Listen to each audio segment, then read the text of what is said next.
என்னாச்சு கெனிச்சு உனக்கு? ஆட்டோரி கீழ இருந்த போட்டோ எடுக்கலாமே, மேல இருக்கணுமா என்ன? டிங் டிங் டிங் டிங் டிங் டிங். என்ன மாதிரியே உட்காந்து என் பின்னாடியே வா கெனிச்சு, வா வா சீக்கிரம்.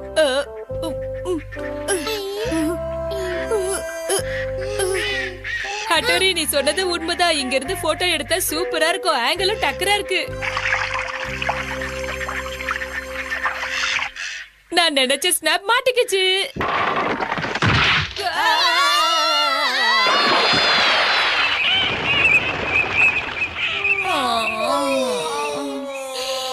கொஞ்ச நேரம் சும்மா இருக்கீங்களாப்பா? ஒரு